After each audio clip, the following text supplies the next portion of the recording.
तो hi guys, this is Uday and you are watching foundation class. Guys, हमने chemical reactions and equations जो आपका chapter 1 chemistry का है वो स्टार्ट कर चुके हैं। पहला लेक्चर भी अपलोड हो गया था। तो क्या आप लोगों ने उस लेक्चर को देखा है? जाकर नहीं देखे हैं तो प्लेलिस्ट में चेक करें। और उस वीडियो में हमने आपको इंट्रोडक्शन कराया था what is physical change and what is chemical change, और उसके बाद हमने थोड़ा सा उसका और इंट्रोडक्शन कराया कि केमिकल रिएक्शंस क्या होते हैं। तो उसमें हमने उस टॉपिक को यहाँ पर जाकर छोड़ दिए थे कि केमिकल रिएक्शंस को आप पहचानेंगे कैसे, उसको आइडेंटिफाई कैसे करेंगे। तो उसमें कुछ 4 मेजर प्रोसेस है, मतलब 4 तरीके जिससे हम लोग उसको आइडेंटिफाई कर सकते हैं। तो उसमें था आपका change in state, change in colour, change in temperature और एवोल्यूशन ऑफ गैस। इससे हमें पता चलता है कि वहां पर कुछ ना कुछ केमिकल रिएक्शंस हुए हैं, ठीक ना। तो उनके 4 एग्जाम्पल को आज हम लोग यहाँ पर देखेंगे, जो मैंने यहाँ पर अभी लिख कर रखा है, और कुछ गहराई में भी बात करेंगे, ठीक ना।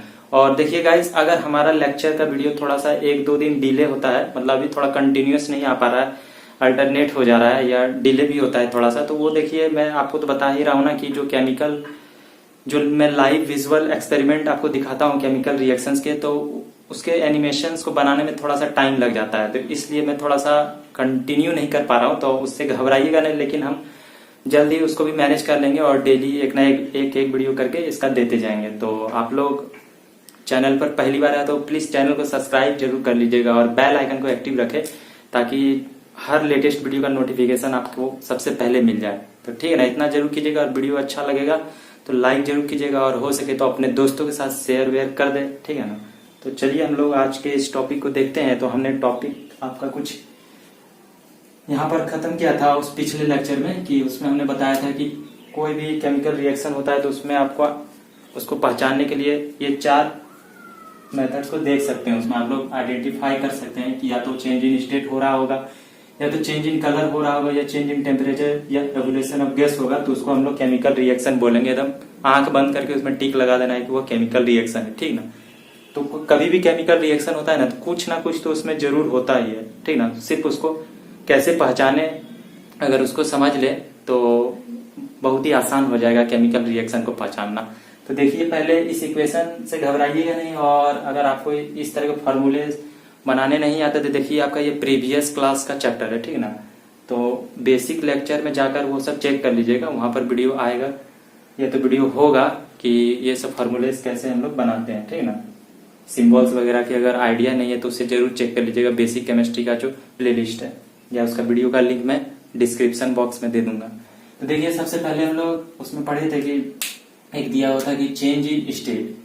तो देखिए, चेंज इन स्टेट करने का मतलब, जैसे कि पहले इसके एग्जांपल को देख लीजिए आप। तो एग्जांपल में जैसे कि सिंपल एग्जांपल हमने लिया है वाटर का, जिसमें आपने पढ़ा होगा कि H2 + O2 जब मिलता है तो H2O देता है वाटर। तो ये देखिए, हाइड्रोजन आपका क्या होता है, गैस होता है, गैसियस प्रोडक्ट है हाइड्रोजन। ऑक्सीजन भी आपका क्या है, गैस है। और मिल क्या रहा है हमको, H2O, जो कि क्या है, लिक्विड। तो देख पा रहे हैं, गैस मिलकर हमें क्या मिला, लिक्विड। तो कुछ भी रहे, तो अगर यहाँ पर कुछ उसके रिएक्टेंट साइड में गैस मिल रहा है, लिक्विड दे रहा है, या सॉलिड कुछ मिलके अलग प्रोडक्ट दे रहा है, मतलब स्टेट चेंज होना चाहिए, ये स्टेट, ठीक है ना। तो उस तरह के चेंज को हम लोग बोलेंगे क्या, चेंज इन स्टेट हो रहा है। तो हम लोग कह सकते हैं कि H2 + O2 जो वाटर का रिएक्शन है वो आपका स्टेट चेंज एक टाइप का रिएक्शन है, जो जिसमें कि स्टेट चेंज होता है। तो इसमें देखिए, तो ये पहला नंबर हो गया। और इसमें एक बात ध्यान रखिएगा, क्या कि जो इसमें स्टेट चेंज हो रहा है उसका देख लीजिए, ऐसा नहीं हो कि यहाँ पर सॉलिड हो, यहाँ लिक्विड हो, और यहाँ कुछ और निकले।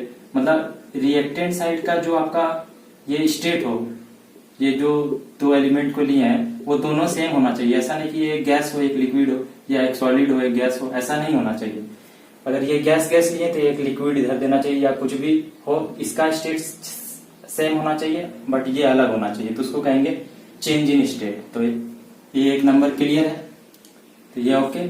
अब देखिए, दूसरा नंबर जो हमारा चेंज इन कलर, बहुत ही इंपॉर्टेंट है। तो इसको देखिएगा, कहते हैं कि, तो इसमें एक एग्जांपल हमने लिया है, इसका बहुत सारा एग्जांपल है, ठीक ना। चैप्टर को जैसे जैसे हम लोग पढ़ लेंगे पूरा, जब तक खत्म नहीं हो जाता पूरे इक्वेशंस को जब देखेंगे, तो आप लोग खुद देखिएगा ना, बहुत सारा एग्जांपल आप लोग निकाल सकते हैं, कौन सा किस में आएगा आप लोग उसमें कैटेगराइज कर सकते हैं अच्छे वे में। सिर्फ आप लोग पूरे लेक्चर को मेरा देखते जाइएगा। तो देखिए, इसमें चेंज इन कलर, तो जिंक कार्बोनेट को जब हीट करते हैं, ठीक ना, जब हीट करते हैं तो वो क्या क्या देता है, जिंक ऑक्साइड और प्लस CO2 गैस बाहर निकलता है, कार्बन डाइऑक्साइड गैस बाहर निकलता है। तो अब देखिए इसमें अगर आपको नहीं पता है तो मैं बता दूं कि ये जिंक कार्बोनेट जो होता है वो आपका व्हाइट कलर का होता है। किस कलर का होता है, व्हाइट। और ये जिंक ऑक्साइड जो निकलता है वो आपका क्या होता है, येलो कलर का। ठीक है ना। तो देखिए यही तो है, चेंज इन कलर हो रहा है कि नहीं। तो यहाँ पर क्या चेंज हो रहा है, कलर में चेंजिंग आ रहा है। जिंक कार्बोनेट को जब हीट किए तो जिंक ऑक्साइड दिया प्लस कार्बन डाइऑक्साइड, तो ये देखिए यहाँ पर ये व्हाइट से आपका क्या हो गया, येलो, मतलब कलर चेंज हो रहा है। तो ये इसका एग्जांपल हो गया आपका चेंज इन कलर का। इसमें देखिए बहुत सारा एग्जांपल है, आप जो पढ़ते हैं डिस्प्लेसमेंट रिएक्शन में आपने पढ़ा होगा बहुत तरह का रिएक्शन, जैसे कि हम लोग Fe प्लस CuSO4 डालते हैं तो ये बन जाता है FeSO4। ठीक है ना। तो ये भी कलर चेंज का ही रिएक्शन है। ठीक,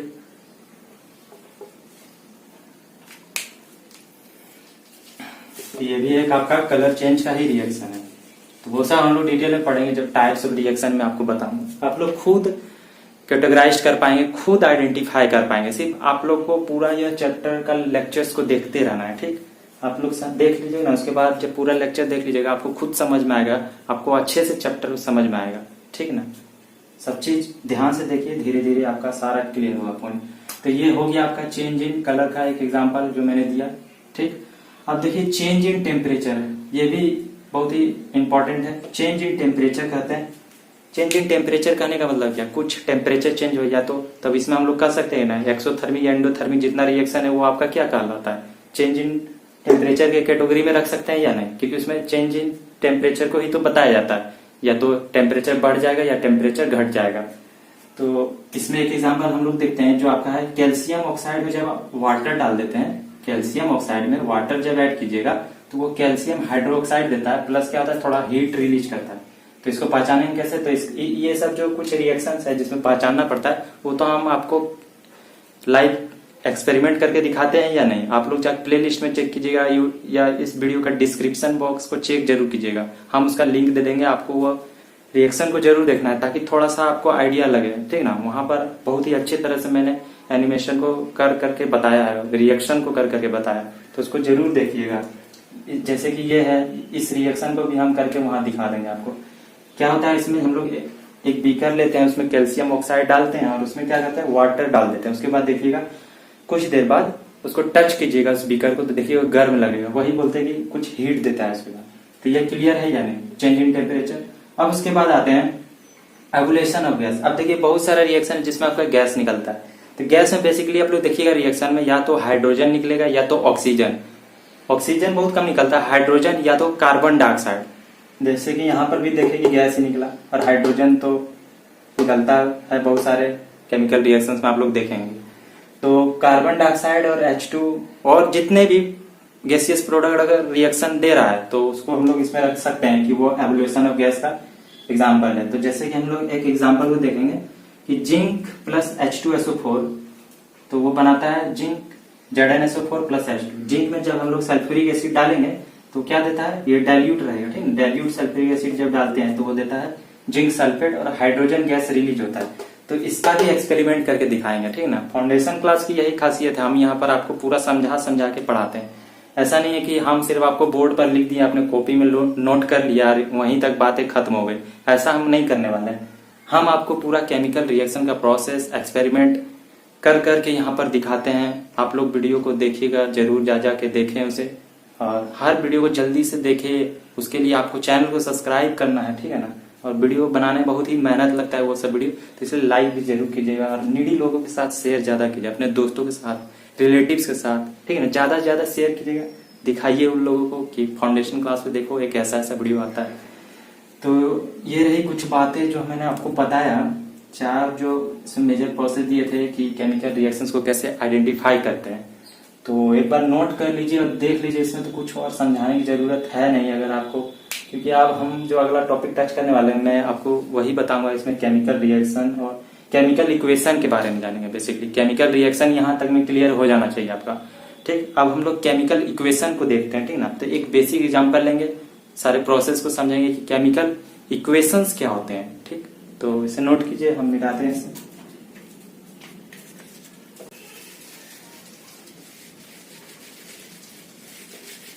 ला ला ला ला ला, तो प्यार है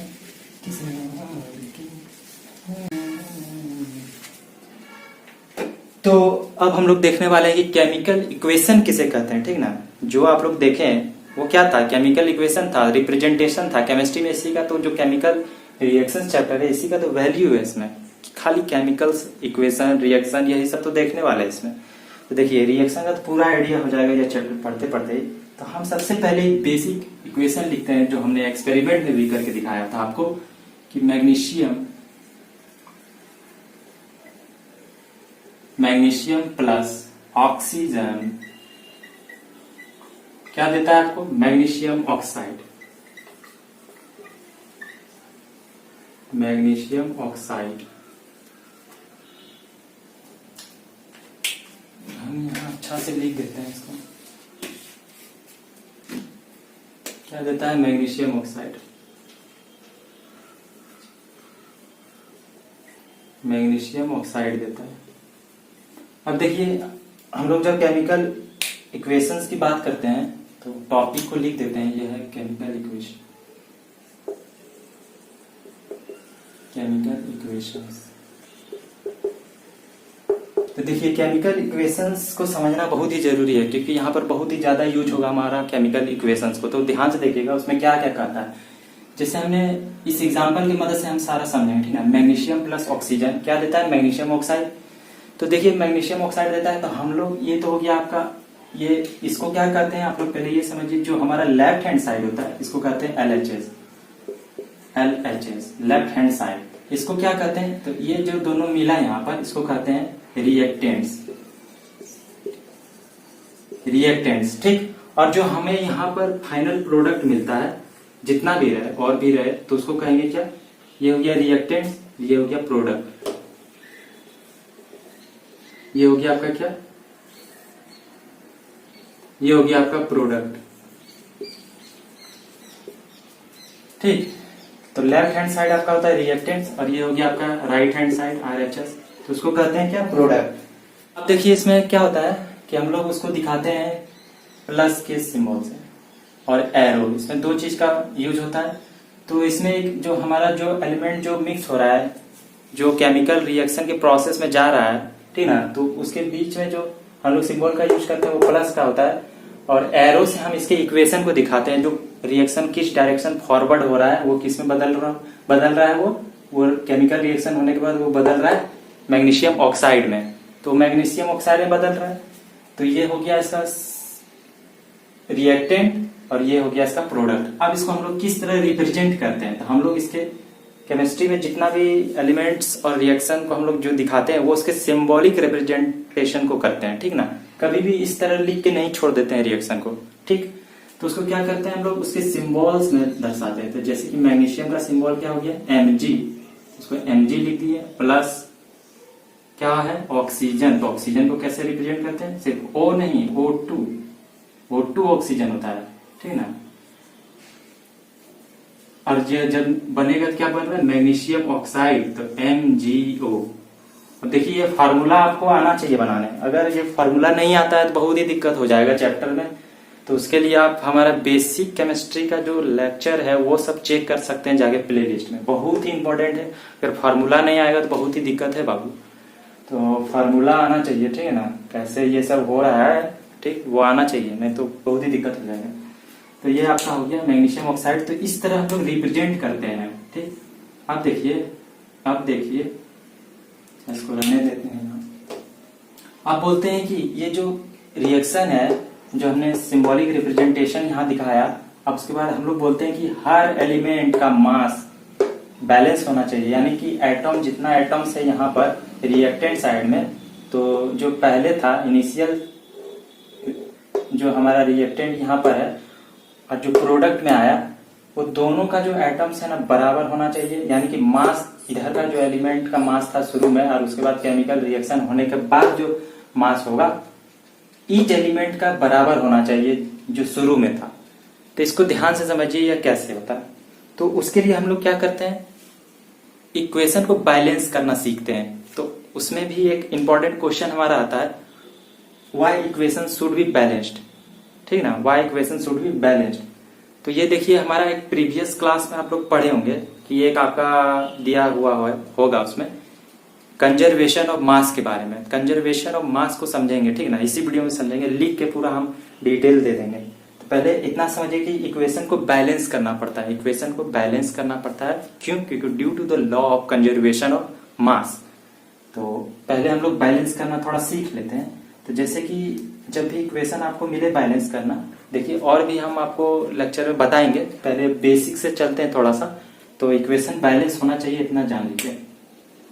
देखिए ये ऑक्सीजन और मैग्नीशियम, यहाँ पर देखिए मैग्नीशियम जो है, ठीक है, 1 है, इसका एटम 1, ठीक। तो यहाँ पर भी मैग्नीशियम 1 है। अब देखिए यहाँ पर ऑक्सीजन कितना है? ऑक्सीजन का तो 2 एटम है, लेकिन यहाँ पर तो एक ही है। तो इसका मतलब इसको बैलेंस करना पड़ेगा ऑक्सीजन को। तो ये 2 तो है, तो इसको भी 2 करते हैं। तो 2 करने के लिए यहाँ पर कभी भी ऐसे करके 2 नहीं लगा सकते, ठीक। ये तो एकदम जान लीजिए, ऐसे कभी नहीं कर सकते, नहीं तो फार्मूला ही गलत हो जाएगा, समझ रहे हैं? फार्मूला गलत हो जाएगा। यानी कि 2 सिर्फ आप इसके कोफिशिएंट में ही लगा सकते हैं, ठीक। ना तो यहाँ लगा सकते हैं, ना यहाँ लगा सकते हैं, ना यहाँ लगा सकते हैं, इसके बीच में भी नहीं लगा सकते हैं कि अरे 2 है तो चलो ना ऑक्सीजन को यहाँ से 2 कर देते हैं, यहाँ तो लगेगा नहीं तो चलिए यहीं लगा, नहीं, वो भी गलत है। ये पूरा एक प्रोडक्ट बन रहा है तो हम पूरे को होल एक मानेंगे, ये एक चीज है, ठीक। तो 2 करना है तो यानी कि यहाँ पे लगाना पड़ेगा। अब देखिए यहाँ लगाने से दिक्कत क्या हो गया? मैग्नीशियम भी 2 हो गया। तो क्या दिक्कत है? अगर मैग्नीशियम 2 हो गया, उसके एटम 2 हो गए, तो यहाँ पर भी 2 कर दीजिए ना, तो यहाँ पर भी 2 लगा देते हैं, ठीक। अब सिर्फ इस तरह से एक बेसिक वे में समझिए, उसके बाद आगे डिटेल्स में तो मैं आपको केमिकल बैलेंसिंग पूरा अच्छे प्रोसेस बताऊंगा, एडवांस प्रोसेस भी बताऊंगा। तो देखिए, तो एक बार हम फिर इसको हटाते हैं। आप देखिए पहले ये जान लीजिए कि आपको बैलेंस हो गया ना, 2 मैग्नीशियम, यहाँ पर भी 2 मैग्नीशियम, ऑक्सीजन 2 था, अब इसके कारण से यहाँ से भी ये 2 हो गया। तो इसको कहेंगे बैलेंस्ड इक्वेशन। क्या कहेंगे इसको? क्या कहेंगे? Balanced equation. अब देखिए जब ये बैलेंस नहीं था, जब ये बैलेंस नहीं था तो उस समय इस इक्वेशन को बोलते हैं स्केलेटल इक्वेशन, ठीक ना, सिर्फ नाम है इसका। अगर जो इक्वेशन बैलेंस नहीं रहता है उसको कहते हैं स्केलेटल इक्वेशन। अब उसको हम लोग ये जो मेथड यूज किया उसको कहते हैं हीट एंड ट्रायल मेथड। मतलब खुद से देखते हैं, उसके बाद हम लोग हीट एंड ट्रायल यूज करते हैं, 2-4 पुट करके उसके कोफिशिएंट में उसको बैलेंस करते हैं। इसको कहते हैं हीट एंड ट्रायल मेथड। इतना समझ में आ रहा है? हीट एंड ट्रायल मेथड एक एडवांस मेथड है, अलजेब्रिक मेथड, जो बहुत ही हेल्प करेगा। अगर कितना भी कॉम्प्लेक्स इक्वेशन क्यों ना दे दे, हम लोग आराम से उस मेथड को यूज करके बैलेंस कर लेंगे, जिसको कहते हैं अलजेब्रिक मेथड है। वो आपका बुक में नहीं है, ठीक। तो फिलहाल इसको बैलेंस करने के लिए तो हमने क्या किया था, यहाँ 2 लगा दिया ऐसे कोफिशिएंट में, तो यहाँ पर 2 मैग्नीशियम चाहिए, तो इसको कहेंगे बैलेंस्ड केमिकल इक्वेशन। तो ये हो गया हमारा बैलेंस्ड। तो आज हम केमिकल इक्वेशन में क्या क्या सीखे? अगर एलिमेंट जो भी दिया हुआ है और उसका प्रोडक्ट हमने देखा, अगर इसको हम लोग जब भी रिप्रेजेंट करते हैं तो उसको सिंबल्स में रिप्रेजेंट करते हैं। और जो हमारा ये लेफ्ट साइड का प्रोडक्ट होता है उसको कहते हैं, प्रोडक्ट तो नहीं कहेंगे, जो लेफ्ट साइड जो हमारा केमिकल रिएक्शन में इन्वॉल्व हो रहा है, इनिशियल फेज में जो केमिकल रिएक्शन में जा रहा है, जिससे कि जो इनिशिएट करेगा हमारा केमिकल रिएक्शन, ये तो इधर लेफ्ट साइड में उसको कहेंगे रिएक्टेंट।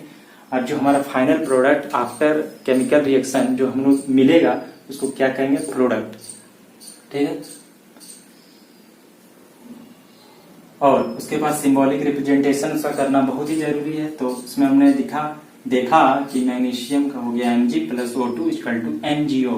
तो Mg मैग्नीशियम प्लस ऑक्सीजन को क्या दे रहा है? Magnesium oxide. तो उसको सिंबल से रिप्रेजेंट करते हैं। उसके बाद अगर इक्वेशन बैलेंस नहीं होता है, मतलब इस इक्वेशन को हम लोग कहते हैं स्केलेटल इक्वेशन। उसके बाद उसको हम लोग बैलेंस करते हैं, उसके एटम्स को मिलाते हैं, क्योंकि each and every element should be balanced in a chemical reaction. तो हमने देखा कि यहाँ पर 2 ऑक्सीजन चाहिए था, तो 2 को तो यहाँ लगा नहीं सकते, ना ही यहाँ बीच में घुसा सकते हैं, तो इसके कोफिशिएंट में 2 को डालते हैं, तो ये हो गया 2 ऑक्सीजन। लेकिन तो यहाँ पर 2 ऑक्सीजन तो हुआ, लेकिन कोफिशिएंट में जब डाले तो 2 मैग्नीशियम भी हो गया।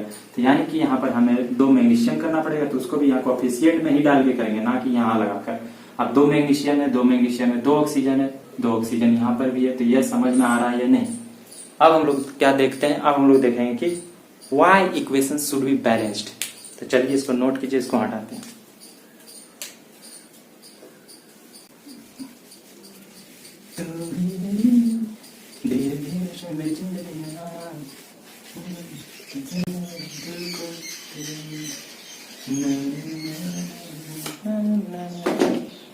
अब देखिए हम लोग पढ़ते हैं, इसमें बहुत ही इंपॉर्टेंट है, कभी कभी आपका ये बोर्ड में आता भी है, ठीक ना, पूरा एक्सप्लेन करने आता है। तो वो क्वेश्चन कहता है आपका why chemical equation should be balanced. Chemical equations क्यों बैलेंस्ड होना चाहिए? केमिकल रिएक्शन में केमिकल इक्वेशन जो हमने अभी लिख कर दिखाया था वो बैलेंस्ड क्यों होना चाहिए? देखिए ये आपका प्रीवियस क्लास का टॉपिक है, लेकिन हम एक्सप्लेन तो जरूर करेंगे क्योंकि आपका यह है टॉपिक में। तो केमिकल इक्वेशन इसलिए बैलेंस्ड होना चाहिए, तो उसमें हमने पढ़ा होगा due to the law of conservation of mass. अब ये law of conservation of mass क्या है? तो देखिए इसमें कहा जाता है कि the mass can neither be created nor be destroyed. क्या समझे? The mass can neither be created nor be destroyed. आप मास को ना तो क्रिएट कर सकते हैं ना ही उसको डिस्ट्रॉय कर सकते हैं। कैसे, आप समझिए। अब जैसे कि मान लीजिए ये डस्टर ही है, इसका तो कुछ तो मास है ना, कुछ तो मास होगा, जो भी होगा इसका। तो देखिए वेट को आप कम ज्यादा कर सकते हैं क्योंकि वेट तो वो एक तरह का फोर्स हो गया ना, force equal to mg। Weight को भी वही मानते हैं, वहां mg कर देते हैं। तो वेट की बात नहीं करें, मास को हम लोग ना तो क्रिएट कर सकते हैं ना ही उसको डिस्ट्रॉय कर सकते हैं। तो जब मास क्या हो सकता है, अब जैसे कि इसी को ही देखिए आप, इसको हम कितना भी इसको फोड़ दे, चूर दे, डिस्ट्रॉय करने की कोशिश करें, इस पे गाड़ी चढ़ा दें, कुछ भी कर दें, इसका मास जो है ना उतना ही रह जाएगा, ठीक ना। तो देखिए मास आपका ना तो क्रिएट किया जा सकता है ना ही डिस्ट्रॉय किया जा सकता है, ठीक। लॉ ऑफ कंजर्वेशन ऑफ मास में यही बताया है कि मास can neither be created nor be destroyed. तो वही होता है यहाँ पर भी सेम केस में। जब हम लोग रिएक्शन को देखते हैं तो उस पूरे रिएक्शन में जैसे कि Mg+O2 में क्या हुआ, मैग्नीशियम ऑक्साइड जो बना, तो इसमें हम लोग बोलते हैं कि जितना भी इसका जो एटॉम्स या एलिमेंट्स जो भी प्रेजेंट है उसका मास ना तो ना तो हम लोग इसमें कम और ज्यादा कर सकते हैं। वो मतलब क्या रहना चाहिए, हमेशा बैलेंस्ड होना चाहिए। अब जैसे कि तो बैलेंस्ड किए हम लोग क्या करके, यहाँ पर कोफिशिएंट में 2 लगाए, 2 ऑक्सीजन हो गया था, और तब यहाँ मैग्नीशियम को भी 2 करना पड़ा था। अब देखिए यहाँ पर अगर इसका मास को देखेंगे आप, शुरू में जो मास था, इनिशियल मास यहाँ पर हम लिखते हैं, ठीक ना। पहले इसको हटा देते हैं। अब देखिए अभी का मास चेक कीजिए, तो मैग्नीशियम का होता है 24, ठीक। ऑक्सीजन का हो गया कितना, 32, और यहाँ पर हो गया मैग्नीशियम ऑक्साइड का टोटल मास कितना हो गया, अगर इसको जोड़ दे तो आपका कुछ आ जाएगा, कितना हो गया, 56। अब देखिए जब इसको बैलेंस कर देते हैं तब मास देखिएगा। अब यहाँ पर 2 लगा के इसको बैलेंस करते हैं, अब देखिए मास ये हो गया 24 इंटू 2 48 प्लस ये कितना हो गया, ये तो 32 है, इक्वल टू 50, मतलब 2 इंटू 56 कर दीजिए ना, 112। अब यहाँ पर ये चेक कीजिए, जब हमने लिया था इसको इक्वल टू करके नहीं दिखाते हैं क्योंकि इसमें समझ में नहीं आएगा, तो इसको ऐसे रखें। तो इसका मास 24, इसका मास 32, लेकिन यहाँ पर चेक कीजिएगा तो शुरू में जो मास था mg का सिर्फ 24, और ऑक्सीजन का क्या हो गया था मास, यहाँ तो 2 है नहीं, इसका मतलब इसका मास हो गया था, इसका होता है 32, तो इसका मतलब इसका हो गया था मास 16, ठीक ना। अलग अलग है, ये ऑक्सीजन का मास है, ये मैग्नीशियम। देख रहे हैं ना, मास इक्वल है क्या, ये तो इक्वल है, लेकिन ये है क्या, ऑक्सीजन नहीं, 32 है, यहाँ 16 है। लेकिन यहाँ पर जब देखेंगे तो हमने जब बैलेंस कर दिया तो यहाँ पर इसका मास हो गया कितना, 48, और इसका ऑक्सीजन का भी हो गया 32। देख पा रहे हैं, इसका इससे मैग्नीशियम का बराबर हो गया और इसका ऑक्सीजन का बराबर हो गया। तो इसलिए बोलते हैं कि इक्वेशन को बैलेंस्ड करना चाहिए। देखिए ये आपका क्लियर है या नहीं, थोड़ा सा हमने समझाने के लिए रफ करके दिखा दिया, आपको क्लियर होगा अब, ठीक ना। नहीं भी क्लियर है कोई बात नहीं, आगे पढ़ेंगे तो और अच्छे डिटेल में जाएंगे, एकदम गहराई में, इसके गहराई से इसको खोद खोद के निकालेंगे, ठीक। कोई घबराने की जरूरत नहीं। अब उसके बाद इसका आंसर देख लीजिए, क्योंकि आंसर ही चाहिए आपको कि why chemical equation should be balanced. तो देखिए इसके आंसर को ध्यान से देखिए, सिर्फ इसके हम डेफिनेशन को थोड़ा सा कवर करेंगे। तो हम लोग बोलते हैं according to the law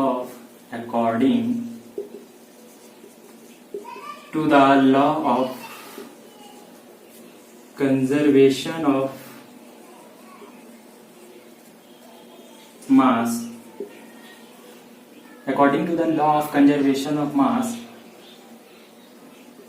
the mass can neither be created nor be destroyed.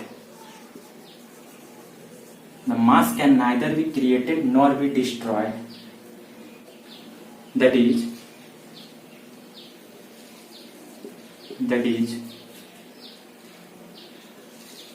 in a chemical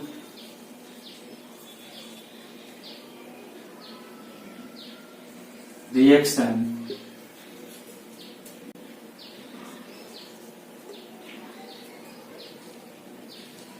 the mass of the क्या कहेंगे, that is in a chemical reaction, the total mass of an element, of reactants has to be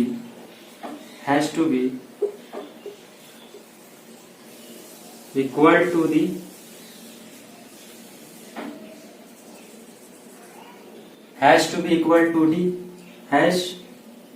तो हम लोग कहते हैं कि that is in a chemical reaction the total mass of an element of reactants has to be equal to the total mass of the elements present in the product. तो हम लोग क्या कहते हैं, इसको एक बार ध्यान से पढ़ लेते हैं और इसको समझते हैं थोड़ा सा, ठीक ना। ऐसे तो मैंने आपको सारा समझा ही दिया, सिर्फ इसके डिफिनेशन को देखना है तो एक बार चेक कीजिए। हम लोग कहते हैं कि According to the law of conservation of mass, the mass can neither be created nor be destroyed. That is, in a chemical reaction, the total mass of an element of reactants has to be equal to the total mass of the elements present in the product side. तो यानी कि कहने का मतलब last में आप लोग एक पैरा ऐड कर दीजिएगा। Hence, chemical equation should be balanced. सही था ना, why chemical equation should be balance, तो लास्ट में ऐड कर दीजिएगा। या आप अपने तरीके से भी इसको क्या डिफाइन कर सकते हैं, ठीक ना। इसको अपने तरीके से भी आप लोग डिफाइन कर सकते हैं। Total mass of an element of reactant side जो होता है वो इक्वल होना चाहिए, has to be equal to the total mass of the element in the product side. माने हर एलिमेंट का चेक करेंगे, जैसा कि मैंने आपको एग्जाम्पल में रफ करके एक्सप्लेन किया था। तो इसे नोट कर लीजिए। तो देखिए गाइस, आज के इस लेक्चर में हम लोग यहीं तक रहने देते हैं। और देखिए गाइस, चैनल को सब्सक्राइब जरूर कीजिए, ठीक है ना यार। चैनल को सब्सक्राइब करो और हो सके तो अपने दोस्तों के साथ शेयर वेयर कर दो। और देखिए, वीडियो अच्छा लगा, बहुत ही मेहनत लगता है, वीडियो अच्छा लगा तो लाइक जरूर कीजिएगा। और कुछ डाउट रह गया तो बेहिचक कमेंट बॉक्स में लिख कर बताएं, क्योंकि हम लोग डाउट्स को कवर करते हैं, ठीक ना। लेट होगा लेकिन डाउट्स जब मिलते हैं नेक्स्ट वीडियो में, तो नेक्स्ट वीडियो को देखिएगा जरूर, वो बहुत इंपॉर्टेंट है। क्योंकि अगर अभी तक में आपका बहुत सारा कंफ्यूजन होगा, हम जानते हैं, वो आपको हर लेक्चर को देखने के बाद धीरे धीरे क्लियर हो जाएगा, ठीक है ना। केमिस्ट्री सब्जेक्ट ही ऐसा है कि धीरे धीरे आपका सारा कॉन्सेप्ट क्लियर हो जाएगा। तो हम लोग मिलते हैं नेक्स्ट वीडियो में। तो till have a nice day, bye bye, will meet soon in the next video.